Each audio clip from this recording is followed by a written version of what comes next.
এবারই প্রথম নয়, এর আগেও বেশ কয়েকবার নিষিদ্ধ হয়েছে আওয়ামী লীগ। নিষেধাজ্ঞার পেছনের গল্পটি ইতিহাসের এক বিস্ময়কর পুনরাবৃত্তি। প্রথমবার পিতার ভুলে নিষিদ্ধ এবং পরে কন্যার দাম্ভিকতায় কবর রচনা হলো আওয়ামী লীগের। সবশেষ গত 10 মে জনগণের জোরালো দাবির প্রেক্ষিতে দলটির সকল রাজনৈতিক কার্যক্রম স্থগিত ঘোষণা করেছে অন্তর্বর্তী সরকার। 1958 সালে সামরিক শাসক আইয়ুব খান সব রাজনৈতিক দল নিষিদ্ধ করলে প্রথম ধাক্কাটা লাগে আওয়ামী লীগে। এরপর 1971 সালের 26 মার্চ পাকিস্তানের প্রেসিডেন্ট ইয়াহিয়া খান শেখ মুজিবকে রাষ্ট্রদ্রোহী আখ্যা দিয়ে দ্বিতীয়বারের মতো দলটি নিষিদ্ধ ঘোষণা করেন। আজ ইতিহাস যেন পুনর্চক্রে ফিরে এসেছে। শেখ হাসিনার দমননীতি, কর্তৃত্ববাদী শাসন এবং জনগণের ক্ষোভই দলটির জন্য কফিনের শেষ পেরেক ঠুকেছে।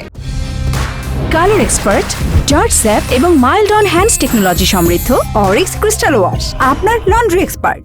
জুলাই আগস্টে গণ অভ্যুত্থানের মুখে আওয়ামী লীগের দীর্ঘ শাসনের পতন ঘটেছে। দলটির প্রধান শেখ হাসিনা সহ শীর্ষ নেতাদের বড় একটি অংশ দেশ ছেড়ে ভারত সহ বিভিন্ন দেশে গিয়ে আশ্রয় নিয়েছেন। ছাত্র জনতার সেই আন্দোলনে গণহত্যার অভিযোগে এখন দলটির নেতাদের বিচার চলছে।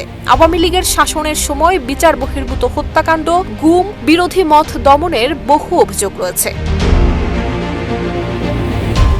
রাজনৈতিক বিশ্লেষকদের মতে আওয়ামী লীগ পতনের অন্যতম কারণ ছিল গণতান্ত্রিক কাঠামোকে উপেক্ষা করে দলীয়করণ, প্রশাসনের অপব্যবহার এবং ক্ষমতা টিকিয়ে রাখার এক গভীর জেদ। নির্বাচন কমিশন, বিচার বিভাগ, মিডিয়া সবখানে নিরঙ্কুশ নিয়ন্ত্রণ প্রতিষ্ঠা করে দলটি দীর্ঘদিন ক্ষমতা চর্চা করলেও সেই ক্ষমতা আর ধরে রাখতে পারেনি। অন্যদিকে আন্তর্জাতিক মহলে আওয়ামী লীগের গ্রহণযোগ্যতা নিয়ে প্রশ্ন উঠতে শুরু করেছিল। 24-এর গণ অভ্যুত্থানে আওয়ামী লীগের পতন, গণতন্ত্র পুনঃপ্রতিষ্ঠার দাবিতে জনগণের চাপ, ছাত্র আন্দোলনের বিস্তার এবং নাগরিক সমাজের জেগে ওঠা সব মিলিয়ে পরিস্থিতি এমন পর্যায়ে পৌঁছায় যেখানে আর পিছু হটার সুযোগ ছিল না। তাই 2025 সালের 10 মে ঘোষিত এই নিষেধাজ্ঞাকে অনেকেই দেখছেন সময়ের দাবি এবং ইতিহাসের অনিবার্য পরিণতি হিসেবে।